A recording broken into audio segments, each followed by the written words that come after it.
자, 안녕하십니까. MJ 경매스쿨 전재혁 팀장입니다. 오늘은 여러분들에게 서울의 아파트를 언제쯤 살 수 있을까?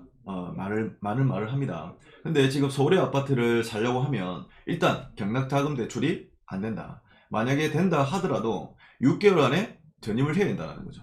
자, 그러면 나는 부산에 살고 있는데 서울에 가서 내가 전입을 6개월 안에 해야 된다?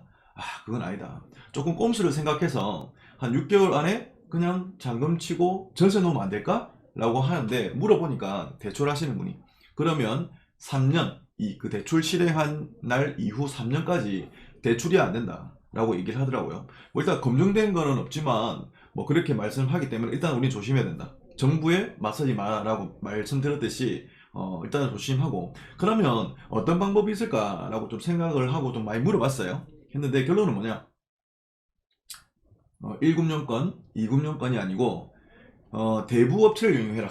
대부업체를 이용해라. 대부업체를 이용할 때는 가능하다 라고 하더라고요. 그러면 대부업체는 사실 금리가 비싸잖아요. 그걸 감안해야죠.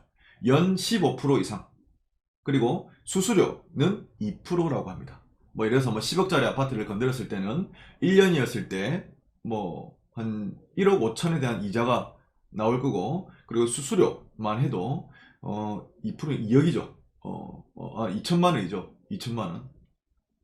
자, 2천만 원에 대한 수수료가 발생이 된다는 거죠. 그래서 여러분들이 이제 서울의 아파트를 내가 꼭 해야 되겠다라고 하면 실거주 목적 플러스 내가 대부업체를 통해서 경락자금 대출을 없이 대부업체를 통해서 15% 수수료 2%를 해서 그걸 감안하고 써야 되는 한 뭐 1억 또는 뭐 한 2억 정도의 차이로 서울의 아파트를 입찰을 해서 산다.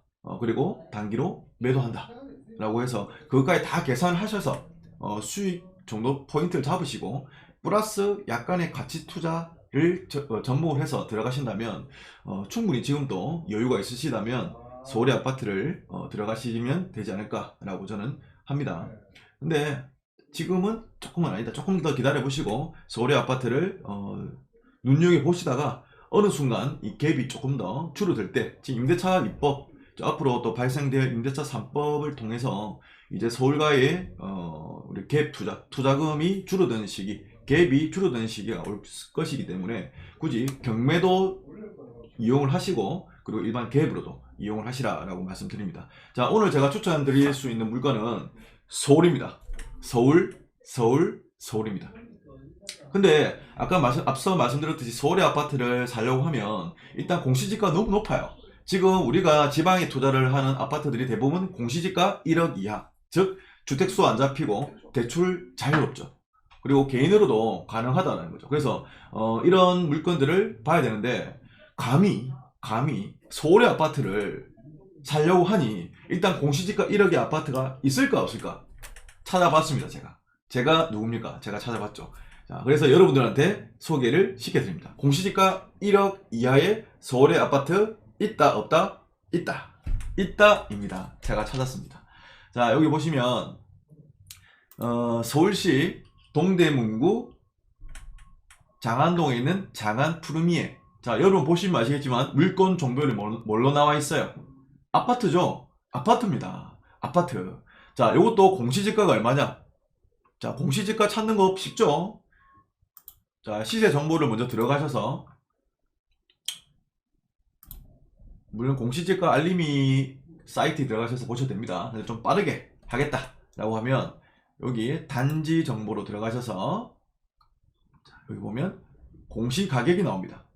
해당 면적 최고가 얼마?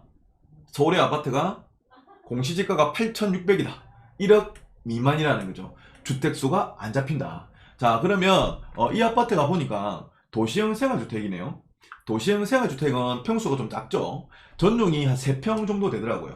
자, 그러면 이 아파트가 지금 현재 제가 알아본 결과 22A 타입입니다. 자, A라고 하면 보통 우리 아파트 분양하면 판상형에 대부분 A로 잡혀 있는데 일단 A라고 들으니까 기분은 좀 좋네요.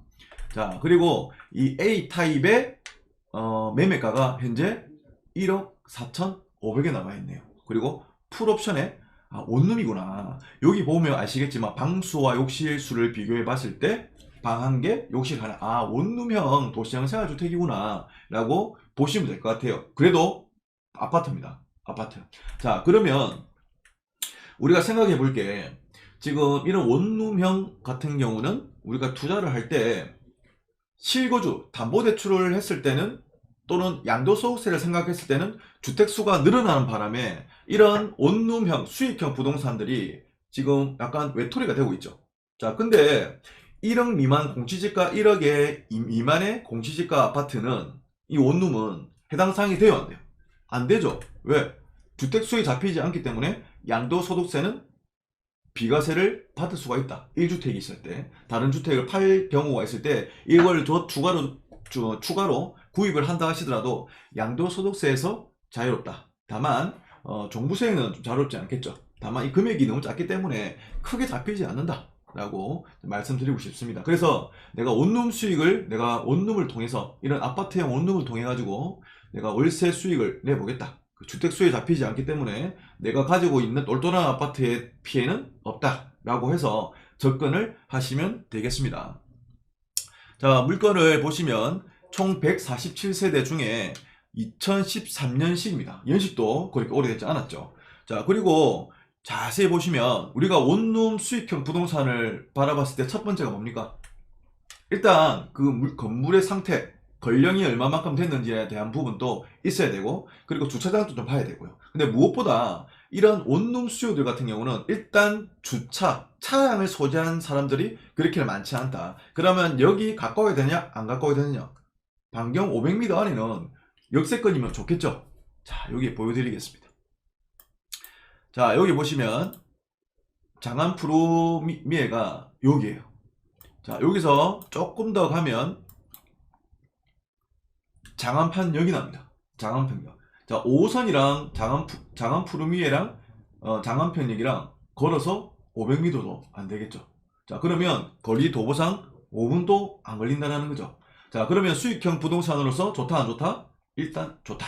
자, 그리고 두 번째는 수요가 있느냐 없느냐가 또 중요하겠죠. 자, 수요가 있을까? 없을까? 그러니까 거기에 있는 일자리가 있는지, 그리고 그 역을 통해서 가까이 일자리 수요가 있는지 라는 것들을 봐야 된다는 거죠. 자, 그럼 원룸 수요 같은 경우는 대부분 학교 주위라든지, 또는 우리가 직장을 봤을 때도 뭐 최상의 직장들이 있을 거고, 뭐 판교라든지, 그리고 뭐 상암이라든지, 그리고 강남 주위에 이런 고연봉의 직장도 있을 거고요. 그리고 좀 저연봉의 직장들도 있다는 거죠. 자, 프리랜서가 많은 데는 어때요?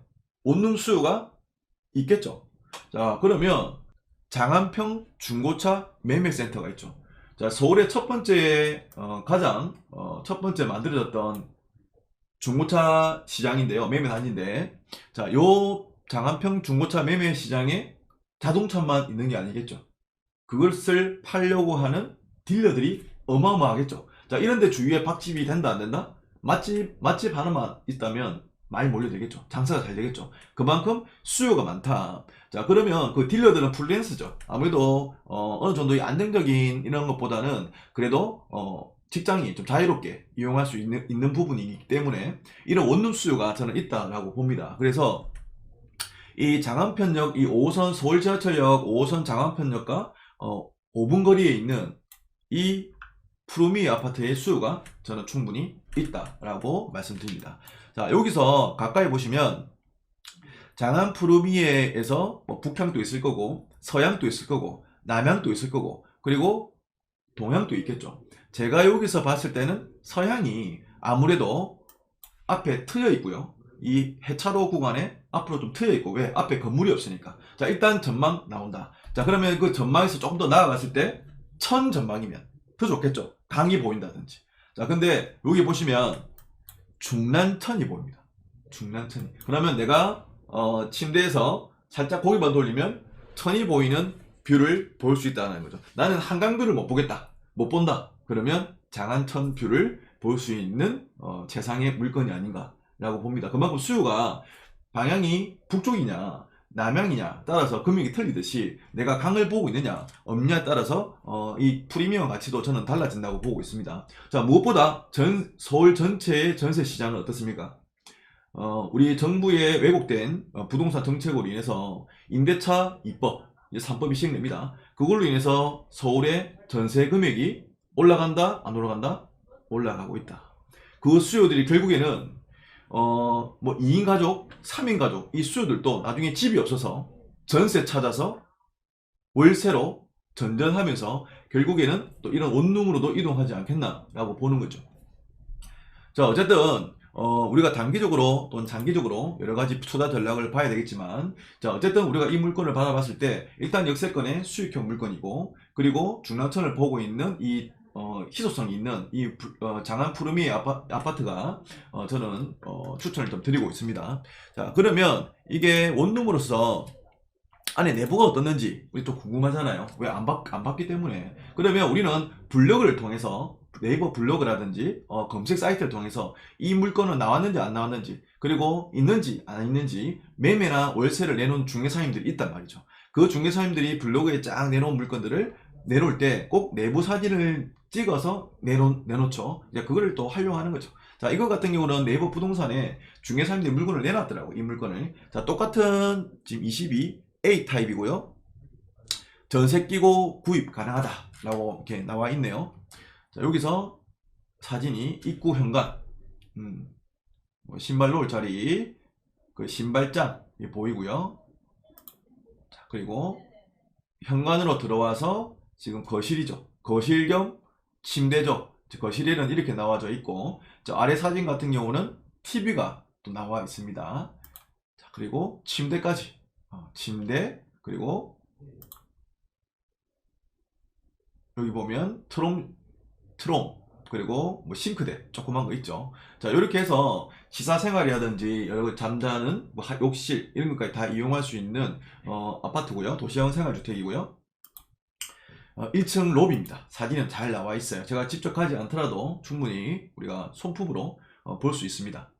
자, 주차장이 있고요. 차단기가 있고요. 그리고 지하 주차장에 차들이 이렇게 있다. 저는 주차장을 볼 때 그 수요층들의 상태를 좀 봅니다. 자동차가 어떤 자동차를 끌고 있는지, 수입차인지, 수입차가 많은지 주차장에, 그리고 일반 국산차가 많은지, 그 국산차가 차종이 얼마만큼, 다른 것들이 국산차 차종이 어떤 것들이 있는지를 제가 또 체크를 하죠. 자, 이런 차들이 있네요. 여기 보면 뭐 태권도 자동차인지 일단 영업용 스타렉스 차량이 있습니다. 자, 우리가 또 편의를 또 느끼기 위해서, 주거 환경을 또 만들기 위해서는 주위에 마트라든지 편의점이 있을 때 좋죠. 자, 여기도 마찬가지로 CU 편의점이 있네요. 그래서 주거로 생활하다가 잠깐 밑으로 내려가서 필요한 생활 필수품들을 살 수 있는 환경이 있다. 그리고 로비에 이런 자전거, 역시 원룸 수요가 많다 보니까 여기 자전거가 많습니다. 자, 여기 로비고요. 이렇게 주위에 도보로 공원과 청계천을 이용할 수 있다. 이런 부분도 플러스 요인이라고 보시면 되겠습니다.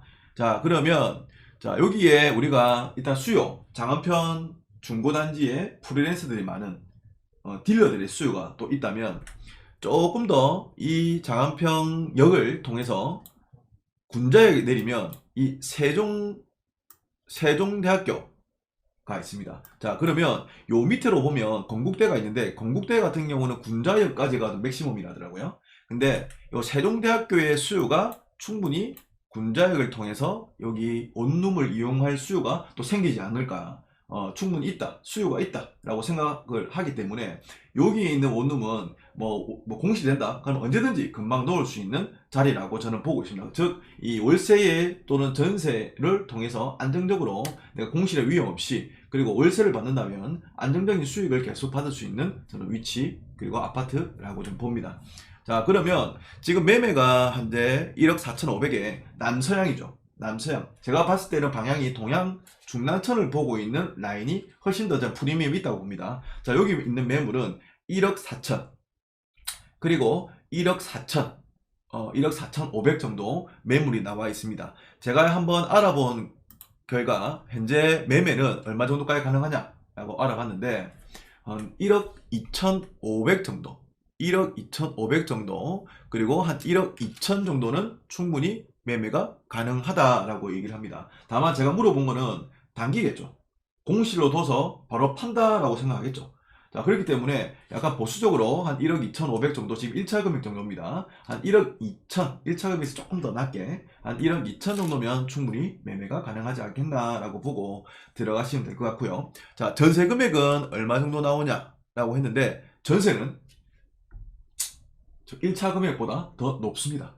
1억 3천, 1억 3천을 전세로 놓을 수 있다. LH에서 당장 들어갈 수 있는 사람이 있다 라고 얘기합니다. 자, 여기 요 보시면 여기에도 임차인 현황을 바라보시면 한국토지주택공사, 즉 LH에서 들어와 가지고 임차인이 들어왔는 걸로 알고 있죠. 즉 이런 물건들 같은 경우는 LH로 사람들이 많이 들어온다. 1억 미만이죠. 수요들이 많다라고 보시면 돼요. 마찬가지로 이분도 LH를 통해서 들어왔는데, 이분이 경서농협에서 이 정도의 대출금을 못 갚아서 임의경매로 나왔던 거죠. 약 3,500을 못 갚았네요. 자, 그래서 여러분들한테 이번 서울에도 1억 물건이 있다. 공시지가 1억 이하의 물건이 있다. 주택수 산정이 안 될 뿐더러, 그리고 수익률도 높은 원룸 아파트를 제가 추천을 드렸고요. 그리고 제일 중요한 우리 원룸 수익 같은 경우는 300에서 즉 50만원까지 가능하다라고 나옵니다.